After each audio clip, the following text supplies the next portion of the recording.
자, 다음 의사일정 제4항 서류 제출 요구권을 상정합니다.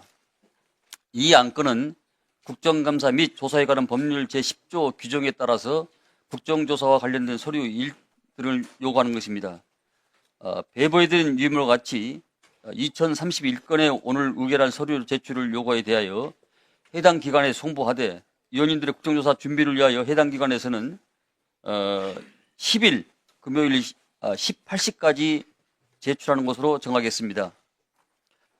동시에 내일 이후에는 제적의원 3분의 1 이상 요구하는 방식에 의하여 서류 제출 요구가 제출되는 날로부터 즉시 해당 기관에 송부하고 제출 기한은 저희들 이 국조 기간이 짧기 때문에 송부일로부터 약 5일 이내로 하도록 하겠습니다.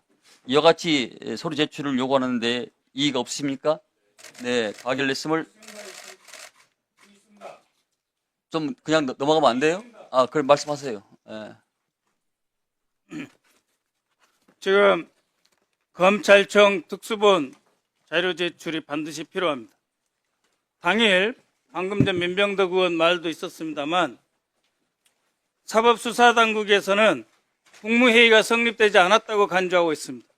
즉 그날 국무위원들을 소집한 것은 윤석열이 장관들에게 별도의 지시사항 문건을 전달하고 지시 이행하는 자리였다고 저는 보고 있습니다.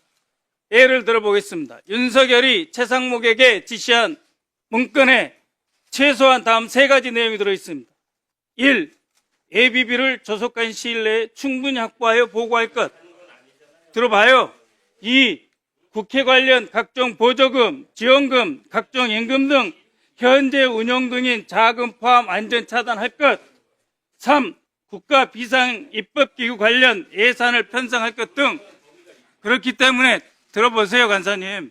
그렇기 때문에 이러한 지시를 받고 바로 F4 회의, 소위 재무관계 장관 회의 연결됐고 제출에 관련된 예, 그래서 말씀드리는 겁니다. 한덕수, 네. 조태열, 최상목 등 그 자리에 참석한 조태영 포함 그 자리에 참석했던 장관 및 장관급 인사들에게 지시했던 각종 문건, 지금 검찰청에서 특수본에서 확보하고 있는 문건 모두 제출해 주셔야 합니다.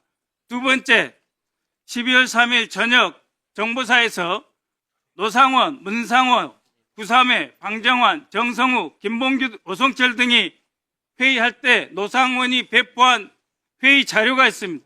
그 이미 경찰에도 갔고 검찰에도 갔다고 하는데 일체 지금 검찰에서 꽉 누르고 있습니다. 이 자료 제출해 주시도록 추가해 주시고 세 번째 오늘 노상원의 수첩 반드시 추가해서 제출토록 해 주십시오.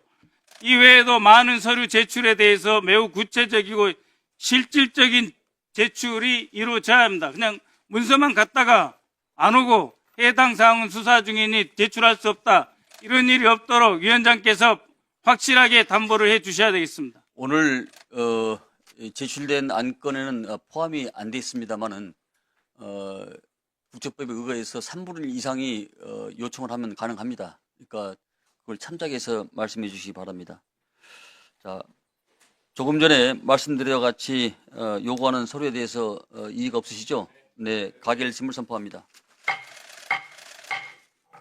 다음은 의사일정 제5항 윤석열 정부의 비상계엄 선포를 통한 내란 혐의 진상규명 국정조사 청문 실시권을 상정합니다.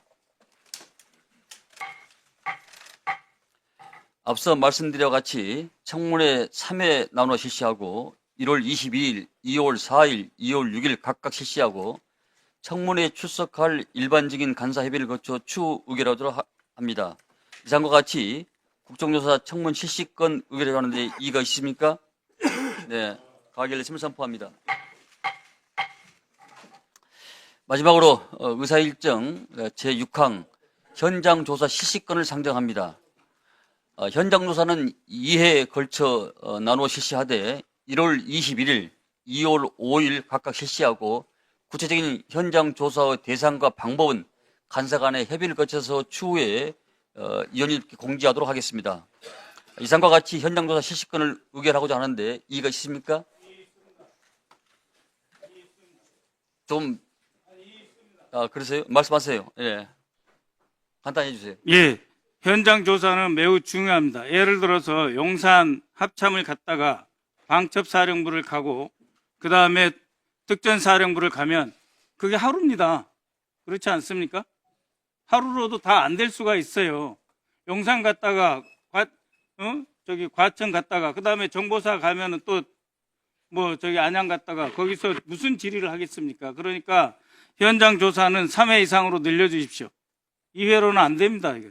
아니 그거를 예를 들어서 대통령실에 국무회의를 하지도 않은 그곳을 우리가 가서 확인해야 될 거 아닙니까? 대기실에 모여있다 흩어졌다는데 그 장면들을 확인해야 될 거 아닙니까? 그렇기 때문에 이틀은 안 됩니다.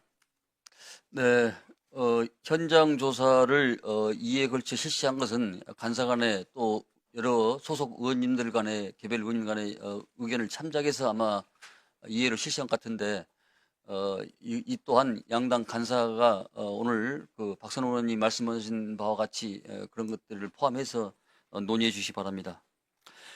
먼저 이상과 같은 현장조사 실시권을 의결하고자 하는데 이의가 없으십니까? 네, 가결하였으면 선포합니다. 이상으로 우리 국정조사위원회가 오늘 회의를 통해서 국정조사 일정과 대체적인 결정을 했습니다. 국민들이 우리 국정조사 특위의 활동을 지켜보고 계신다는 점을 염두에 두시고 비상계획과 관련한 각종 의혹들의 진상규명과 책임 소재를 명명백백히 제대로 밝힐 수 있도록 다시 한번 위원님들 적극적인 협조를 부탁해 드립니다. 예정된 의사 일정을 모두 마치겠습니다. 이후 세부 일정과 또 준비사항 위원님들께서 또 추가로 하신 말씀에 대해서는 교수단체 간 간사와 또 위원장과 계속 협의를 해 나가도록 하겠습니다. 오늘 수고하셨습니다. 오늘 회의는 이것으로 네, 뭐라고요? 네, 말씀하십시오. 네. 예, 국민의힘 박준태 의원입니다. 아까 모 의원님께서 위원 자격이 없다. 우리 조사특위에서 나가달라. 조사 방해하러 왔냐 이런 모욕적인 말씀을 하셨습니다. 주장으로 받아들일 수 있지만 제가 그런 얘기를 듣고 저희 분명한 입장을 남겨놔야 될 것 같아서 말씀을 드립니다. 내란 행위를 헌법적으로 재구성해서 판단토록 하겠다? 말장난에 가까운 겁니다. 안 하겠다는 거예요. 헌법은 추상적으로 정의가 되어 있기 때문에 그 위헌성 여부를 가리려면 세부 법령에 따른 위법 여부 들어보세요. 예, 그런 부분들을 종합적으로 판단해야 그 위헌성 여부를 선명하게 가릴 수 있는 겁니다. 이것을 판단하지 않겠다? 국회에서 우리 탄핵 소추안에 가장 주요한 내용으로 내란 혐의에 대해서 내란 혐의를 대통령에 대한 가장 중요한 탄핵 소추 사유로 명시해서 그것이 통과가 된 겁니다. 그런데 헌법재판소에서는 그것을 판단하지 않겠다? 이것은 내란죄가 성립하지 않는다는 것을 자인하는 것이거나 아니면 졸속으로 이 탄핵 심판을 끝내겠다는 겁니다. 왜 이렇게 빨리 끝내려고 하는 겁니까? 이재명 대표 1심 당선 무효형이 나왔는데 이 재판의 항소심, 최종심이 끝나기 전에 탄핵 심판을 끝내겠다 이런 의도가 아니라면 왜 이렇게 하는 겁니까? 자, 일단 들어보세요. 이야기를 듣고 말씀하십시오. 네. 알겠습니다. 네. 공수처가 이 사건에 대해서 대통령이 내란죄를 수사할 수 없다는 것은 명백한 사실입니다. 공수처법에 제시된 8개 항목에 대해서 공수처가 갖고 있는 수사 권한을 벗어나는 것입니다. 그러니까 직권남용으로 수사를 하겠다? 현직 대통령을 직권남용으로 소추할 수 있습니까? 탄핵 심판이 끝난 이후에나 수사할 수 있는 것입니다. 그런 위법 부당한 공수처의 불법 수사 체포영장 집행에 항의하기 위해서 그 자리에 나간 것을 가지고 그것을 내란에 동조했다. 말이야. 국정조사를 방해하는 거다. 이렇게 말씀하시는 게 말이 됩니까? 가만히 계세요. 가만히 계세요. 말이야. 가만히 계세요. 가만히 지금 주장을 하면 중간에- 주장으로서 좀 들어보십시오. 아, 내가 해서는 안 될 얘기를 아, 한 겁니까? 위원님들 이러면 의사 진행이 안 됩니다. 싫든 좋든 일단 들어보고 말씀하십시오. 마치겠습니다. 네, 추미애 의원님.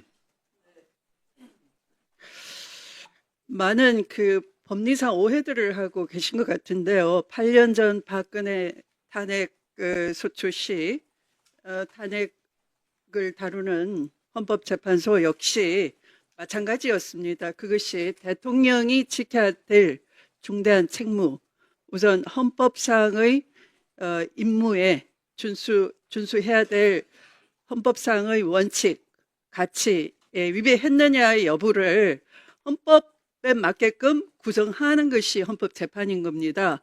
그러니까 지금 여당 의원님들은 그것이 형사법정에서의 내란죄라고 똑같이 취급돼야 된다라고 하는데 헌법재판이라는 것을 다시 한번 좀 그 8년 전의 사례 가지고 보셨으면 좋겠습니다.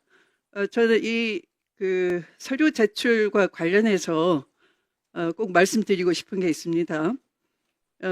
계엄령을 발동하고 계엄사령부 포고령 1호를 내보냈는데 그것에 대해서 팩스로 받은 이 특전사나 지작사나 이런 데서는 포고령 1호를 파기해버리고 가지고 있지 않다고 합니다. 그리고 이 문서를 팩스로 보냈던 합참에서도 그 문서 원본이 어디 있는지 모른다고 합니다. 아마 짐작컨대는 이게 수사기관에서 압수한 것으로 보이고요. 아까 박선원 의원님이 제기한 문제, 마찬가지로 최상목 권한대행이 받은, 당시 부총리로 받은, 대통령으로부터 받은 그 쪽지에는 계엄 이후에 각 주요 장관에게 임무를 하달한 대통령의 명령이 거기 담겨 있었던 것 같은데요. 그것도 압수돼서 아마 수사 서류에 포함되어 있을 것 같습니다. 만약에 우리 위원회가 결의를 하더라도 그게 수사 서류 일체라는 이유로 안 준다고 한다면 이것은 그 일반의 피의자 신문 조서나 이런 수사 서류와는 달리 문서 자체를 원본과 동일하다라는 것을 표시해서 우리 위원회에 별도로 우리 위원회가 국정조사를 원활하게 할 수 있게끔 줄 수가 있을 것 같습니다. 또 그렇게 한번 조치를 해 주시길 바랍니다. 그러니까 포고령 1호나 그 최상목 권한대행이 받은 쪽지, 이것은 이 불법 계엄임을 파악할 수 있는 계엄의 그 준비와 계엄의 그 기수 여부, 이게 내란의 기수 여부를 판단할 수 있는 굉장히 중요한 자료입니다. 그래서 그것이 수사 서류라는 핑계로 이 위원회에 도달되지 않도록 하면 안 되겠고요. 반드시 올 수 있게끔. 네, 예전에 천안함 사건 때도 그와 같은 일이 있었습니다만 그걸 참조해서 중고 틀로 삼도록 하겠습니다. 자, 오늘 회의는 이것으로 마치도록 하겠습니다. 산회를 선포합니다. 수고했습니다.